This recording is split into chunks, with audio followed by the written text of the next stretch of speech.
Hi, my name is Ashley and I'm a mom of two little girls. I have a 4-year-old named Kylie and I also have a 2-year-old named Mia.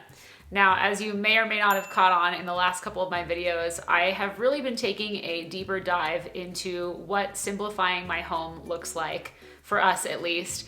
And a lot of that has centered on exactly what I'm doing with my children's toys and books and things like that.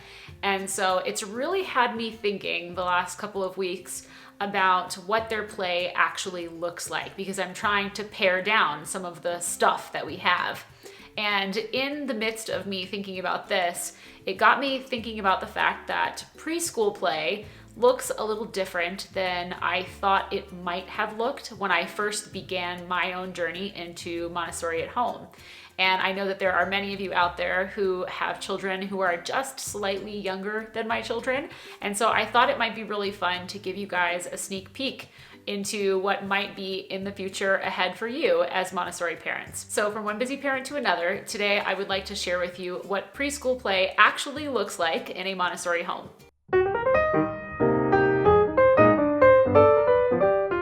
Okay, so let's just back things up for a moment so that we can kind of get our bearings and you can see where it is that I'm going with this. So as a Montessori parent of a baby or a toddler, very naturally, we tend to be focused on the toys and the activities, right? And it makes sense because we want to make sure that the things we're giving our child are developmentally appropriate, that they're not too easy, they're not too difficult, that they're kind of honing in on that sweet spot of whatever our child's developmental skills are that they're working on to master in that moment. That's what we're going for. And that's great. That is an awesome place to start. As they move into toddlerhood, we are also considering how those activities are presented on the shelf. So perhaps there's something that has multiple pieces to it that needs to be organized into a tray. And so we're looking at how the tray is set up and how many trays we have per shelf and things like that. We're really focused on the setup, I guess, is what I'm getting at. And I think this is where the preschool years start to look a little different. For Montessori preschoolers, at least in a home environment, because remember, we're not trying to replicate a classroom. We want the classroom to stay in the classroom unless, of course, you're homeschooling. That might be a different situation. But for the most part, in a typical Montessori home for a preschool child, it is so much less about having very specific organized tray activities and more so about having what I've come to think of as domains of play, different areas of your home that are set up for different kinds of play. And this makes sense from a developmental perspective because now they're older. Their gross motor and fine motor skills are pretty well established. They're just doing some fine tuning here and there. And they are really curious about the world and they're very, very capable by the time they hit the preschool years. And so, whereas a toddler might actually need a tray to help them organize the activities, that they can see what all the pieces are that they need, and that they have a way to get it off the shelf, like when they're first learning to walk and stuff, and carry it to a table neatly, and then to be able to bring it back by themselves, the trays really kind of help with that. Whereas a preschooler, they know where all of the pieces are for things and they can very easily go get all of the pieces that they might need for something all on their own very quickly from all over your home. They don't necessarily need it all prepared for them. Again, this is very different from a Montessori preschool classroom where you will find things still in trays. But we're not talking about a classroom, we're talking about at home. So I just really want to take the pressure off of you, I guess, as a Montessori parent and let you know that it's okay to not have these perfectly organized activities for your preschool child that you're constantly setting up and rotating and doing all the stuff that you maybe did when they were a little younger and the activities were a little easier, because as they get older, the activities that they are going to find interesting are a lot more involved, because really preschoolers are going to be interested in, like I said, all of these different domains of play. They are not going to sit at a shelf all day and play with, the handful of activities that you have set out for them. They might spend a small chunk of their time when they're home at the shelf engaging with some of these activities, especially if you've hit that sweet spot and you've got things on there that they find really interesting. But I can almost guarantee you that they're not going to spend all of their time there. There are going to be other things that they find more interesting in that moment. And that is what I want to focus on in the video today. Now, I do think that some of the kinds of play that we're going to talk about could potentially be set up in a tray-like fashion, I guess, on your child's shelf for them if you wanted to, but I don't think that it's necessary. And then one other thing that I thought was worth mentioning is that just because you're doing Montessori at home with your preschooler does not mean that you have to focus on academic style learning as a part of your child's play at home. Now, obviously, if you are homeschooling, that is a slightly different situation, and perhaps you have a particular part of your day where you do focus on those kinds of, academic lessons. But for the most part, when it comes to your child's just normal everyday play, the academics really don't need to be a part of it. You can leave the academic stuff for school. With that said, if you have a child that is super interested in letters or numbers or counting or, addition and subtraction or something, then of course, I think it's fine to incorporate those kinds of things into some of the activities that you maybe offer your child in a more casual, light way, like if it's part of a game or something, which you'll actually see in my video today. I think that that's fine. But what I'm getting at is you don't have to have your shelf full of academic activities. You don't have to sit them down for formal presentations and lessons and things like that. I really think that you can just let them play, let them do what they find interesting and just go with that. Again, if you follow the child, you really can't go wrong. Now, as I told you earlier, my children are 4 and 2 right now, but they are very quickly closing in on their next birthday in March. So I basically have an almost 5-year-old and an almost 3-year-old. So as far as I'm concerned, I have 2 preschoolers under my roof right now. And so it really helped me to kind of figure out what it is that they really actually find interesting. And here's what I came up with. Okay, so the first domain of play is practical life. Now, I am owing this in part to the fact that they have been doing Montessori, they've been doing these kinds of activities with me in our home since they were babies, and they still very much enjoy it. And again, with practical life, it is always an invitation. It is not something that we force our children into doing, so the invitation's there. If they want to help, they can, but they do not have to. So things like cooking and baking with me in the kitchen, that is a huge favorite of theirs. We do this almost every single day, and it never gets old.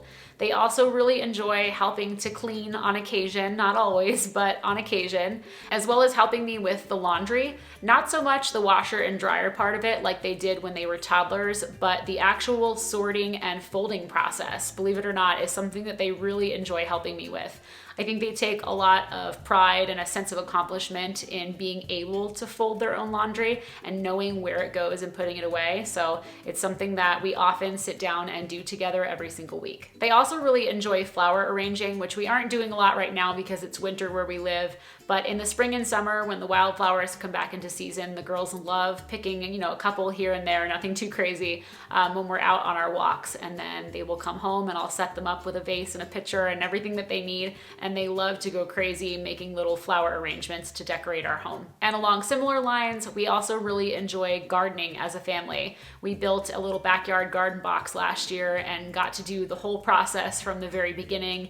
And right now our garden is sleeping for the winter, but the girls are really excited and already planning for what it is that we're going to plant come springtime when the snow is gone and we are ready for that. And they also really enjoy the process of composting. They get very excited anytime they know they have something that is compostable. They come and run and put it in our kitchen compost bin, and then when it's time to dump the entire thing, they are always very excited to open our compost tumbler to see what it looks like, kind of check on the progress, and to help add things to it. Now, I know that practical life activities aren't necessarily considered play in the traditional sense, but preschoolers are at this stage where they are becoming so much more aware of the value of their own contributions to the group or to the community, or in this case, to your family at home. And they really find a sense of purpose and accomplishment in doing this kind of work. And they engage in it so wholeheartedly and so genuinely. I honestly would say that both of my girls enjoy this kind of work on an equal level as any of the other kinds of play that they engage in throughout the day. And so I thought this was definitely something to include in this list when you're kind of really thinking about the different domains of play that you're going to offer your preschool child at home as a Montessori parent. All right, so let's go ahead and move on to the next domain of play. And these are in no particular order, by the way, but the next one is arts and crafts. So preschoolers are at an age where they are highly imaginative and super creative, and they love to just create from raw materials. So it can be really helpful to have a bin of loose parts that might have traditional arts and crafts supplies in it, but it can also have things that they've found outside in nature, little feathers and rocks and pebbles and pine cones and sticks and what have you. Whatever they happen to find inspiration in can be included in that bin. They're also old enough at this point to have open access to a variety of open-ended supplies that are all stored together. This way they can pick and choose whatever it is that they need to create whatever it is that they have in mind. And never underestimate what a preschooler can come up with just a couple of recyclable items. So cardboard boxes, milk jugs, milk caps, empty water bottles, you know, the newspaper that you're planning to recycle, all of that stuff is fodder for your child's creativity. So give them some recyclables and a roll of masking tape, let them have at it, and they will be happy for a very long time. Another domain of play to consider is sensory play. And I think this gets a lot more press with toddlers than it does for preschoolers, but trust me, preschoolers still love sensory play just as much. And I'm talking not so much about sensory bins, although again, preschoolers still love those. I'm talking more about just kind of like general sensory materials and having those available. So things like kinetic sand and Play-Doh is another huge one. We love to make homemade Play-Doh. You know, every week or two we'll make a new batch so that they have something fresh to play with. Or even things like water beads or shaving cream or bubbles or just water all by itself. These things are still very much a hit with preschoolers. And, you know, maybe something that you don't want to provide for them every single day because it does tend to get a little bit messy, but on occasion, definitely still something that preschoolers enjoy. Next up is building materials. If I have not said it enough yet, I'm going to drive this point home by the end of the video. Preschoolers have a vast imagination. They love to create. And so if you can provide them with open-ended materials like a set of wooden blocks or some Duplo Legos, or maybe the smaller ones depending on their experience with them. Also, Magnetiles are another favorite, maybe a train set. Anything that they can create their own structures with and their own little small worlds that they can then use in other domains of play. This is going to set up your preschooler for hours and hours of their own fun. Which leads me right into the next domain of play, because I often find that building materials tend to overlap with it. And that is the area of pretend play and role play. So preschoolers are very skilled at coming up with these very elaborate pretend scenarios, oftentimes with a lot of the things going on in their normal everyday lives kind of woven into it. So you'll see some of the role playing happening in this kind of play. And this is actually a really important part of their everyday play, because this is how they're processing their thoughts and emotions about the events that are happening in their lives, and how they're learning to navigate their emotions and social skills, maybe between a sibling and themselves or among their peers. They're creating these scenarios where they get to practice these kinds of things and really think them through and, you know, kind of experience different outcomes of different events for themselves. And so they will come up with these very, very elaborate scenes, if you will, with the things that they have available to them. And so it can be really helpful to provide them with things like dolls and maybe a dollhouse, although I don't think that's necessary, but some dolls are nice, as well as stuffed animals, maybe some figurines, vehicles. A doctor kit is often really fun. Some play scarves, because those are a lot more open-ended and can become anything really. And so having some of these things available in your preschooler's environment can be really helpful in enabling them to engage in this kind of play that they naturally tend to engage in these years. And if we're being honest, I would say my girls spend at least half of their day engaged in pretend play. It is just what they do at this age, and it's something to embrace. Another domain of play that should most definitely be a part of every preschooler's day is reading books. So most of the time, this is going to look like you cuddling up with your preschooler with a couple of their favorite books and just sitting down and spending some one-on-one time reading them together. And that is fabulous. But preschoolers will also enjoy looking through picture books on their own at times. Maybe if it's a story that they've read many times over again, they will even sit there and kind of read it to themselves. Even if they're not reading yet, they might have the story memorized. And so they'll read books to themselves in that way. But preschoolers are also old enough at this point to sit down and listen to audiobooks independently. Now, you can use any setup for this that your family has on hand and that is working for you. In our family, we use a Yotto player because it is able to be operated completely independently by my children, and they really enjoy being able to select their own books and listen to them on their own time, either aloud through the speaker or sometimes using a pair of child-safe headphones. Now, knowing how vast your preschooler's imagination is and how good they are at creating very complex storylines all on their own, and combining that with the fact that they have a much longer attention span now, you might be surprised to learn this, or maybe not. I know that I was definitely surprised when I realized this, but your preschooler can actually read chapter books with you. So this is something that you can do with your child at bedtime, where perhaps you pick a series and then just read, a chapter or two, maybe 3, depending on how long the chapters are, each night before bed, just like you would have done with their picture books when they were much younger. And it's actually quite impressive that they are able to follow the entire story from beginning to end. And they actually get excited to find out what happens next. And you'll actually find that after a while, once they get into the rhythm of it and they understand how the process works, they get excited and they're like, please, just one more chapter. And it's actually really cute. So if you have not tried reading chapter books with your preschooler yet, definitely try it. It is so incredibly fun. It brings back a lot of memories for me back to when I was a child who was really just getting into some of those kinds of books. And it's just a really great way to bond with your preschooler.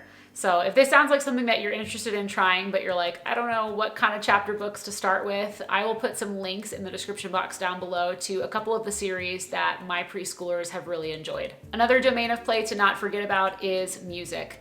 Preschoolers love to sing and dance. They love to listen to music. They love to play their own music. So definitely consider having maybe a little bin of some instruments that they can have access to whenever they're feeling into it. And then as far as playing music, you can easily set up like a CD player with a couple of pre-selected CDs and maybe a pair of headphones that they can use. Or in our family, we actually use our Yotto player. Some of the cards are music cards, so they like to pop those in and they can scroll through the different songs very easily by themselves and listen to music that way too. Another domain of play that is of great interest to preschoolers are puzzles and games. So preschoolers are very into cooperative play and they never turn down a good challenge. They love learning how to play new games. So consider having a variety of different board games available, some jigsaw puzzles, maybe some more classic games like checkers and tic-tac-toe, as well as some beginner-friendly card games like Slapjack or Go Fish or Crazy Eights. And if you happen to have a preschooler who really loves games but is looking for even more challenge, you might consider teaching them how to play chess. This is something that I was actually surprised to realize that my 4.5-year-old was capable of learning how to play, but she very quickly figured it out, and now she regularly enjoys playing games against her dad. The next domain of play is a huge one. It is gross motor play. So I don't think I have to tell you this, but your preschooler has boundless amounts of energy, and they need a way to expend that energy. So as many opportunities as you can provide them to get outside, or in your house too if you're okay with that, but to run and jump and swing and slide and bounce and skip and hop and crawl around and climb on things, having a couple of balls available for kicking and throwing, something to ride on like a tricycle or a balance bike. And I think that gross motor play is even incorporated into their pretend play at times when they're doing things like building forts, because it requires moving around big heavy blankets and pillows and maybe relocating heavy furniture to get it set up just right. But that's another way that they can expend some of their energy even when they're indoors. Oh, and another really fun one to try if you have the time and the energy to set this up for your preschooler, because I know it does take a little bit of work, but setting up an obstacle course that goes through your house for your preschooler is always fun for them. And it doesn't need to be anything fancy. Literally just take a bunch of pillows and spread them out as, like stepping stones or like, leapfrog pads if they have to go from one to the other. And then maybe they have to go over a bed or through a play tunnel or under a chair. If you happen to have any like large gross motor play equipment in your home, like a nugget couch or a pickler triangle or something, you can definitely incorporate some of those pieces, but it doesn't have to be anything fancy. Just use what you have. Make a pillow mountain from your couch cushions, what have you. But setting up a huge obstacle course is always challenging and exciting for preschoolers. And finally, the last domain of play is nature play. Getting your preschooler outside. Your goal is to just let them do what they're gonna do outside without very many rules, aside from those related to safety, but like without any rules or expectations around it. Just let them explore and be kids.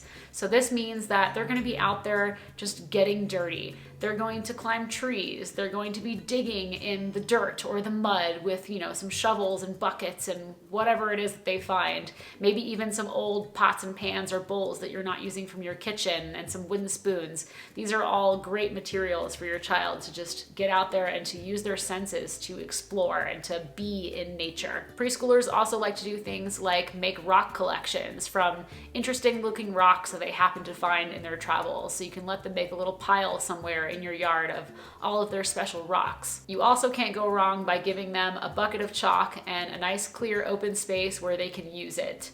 They, again, with that creativity piece, will just go nuts for a really long time, making all kinds of chalk drawings and outlines all over the place. And then don't forget to think outside of your own backyard. Go on little walking adventures around your neighborhood with your preschooler. Or if you happen to live in a more outdoorsy area, maybe you can go on some local nature trails.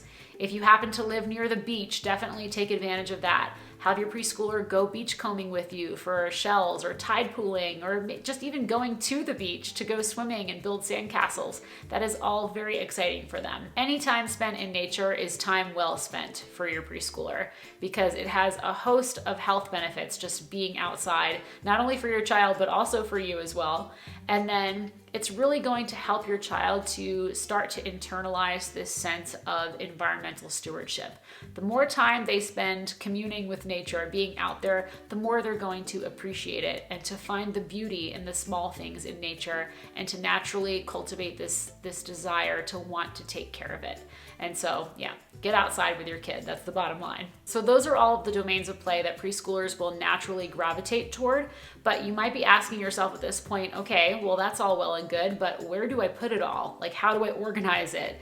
And I don't think that there is any one particular answer to this because it's really going to depend on your space, what your home looks like, how big it is, what the layout looks like, whether you're all on one floor or there's an upstairs or a downstairs. Like everybody has a different situation to work with. So there's no one answer. But what I would say is first to remember that it's not about the trays and having like a perfect little shelf for your preschooler because the reality is that they're not going to spend all of their playtime in that area. More often, they're going to find whatever it is that they're wanting to play with in that moment and then go off and take it, wherever strikes their fancy in that moment. It might be a corner of your living room. It might be outside on your porch. It might be in their bedroom if they've got their own bedroom. It could really be anywhere. So what I would instead focus on is setting up little spaces that make sense for your home and for your child. What I'm trying to get at is to not stress so much about the setup, to just kind of watch your child, observe how they play, and go with the flow. Set it up wherever it is that your child naturally tends to play with those things. So if you're in the kitchen cooking and your child likes to be next to you, then maybe you can carve out a little corner of the kitchen, with some of their favorite things and have those there. But if they prefer to be off kind of doing their own thing somewhere else in the house, then that's okay too. All right, friends, so that is all I've got for you today. If you have any questions, please feel free to leave those in the comments down below. If you're interested in learning more about Montessori at home or positive discipline parenting, I do offer a couple of e-courses that walk you through it step by step. And I just wrote my very first book called The Montessori Home, Create a Space for Your Child to Thrive. So I will put links to all of those in the description box down below, just in case you're interested in checking it out. And just in case you're new to my channel, I also wanted to let you know that this video is actually part of a much larger series on this YouTube channel called Montessori at Home, which is aimed at providing practical tips and advice for busy parents like you and I for implementing Montessori at home with our children. So if that sounds like something that you're interested in watching more of, you might actually consider subscribing to my channel. This way you don't miss a new video, because I do upload a new one just like this one every single week. Thank you so much for watching today, and I'll see you next time.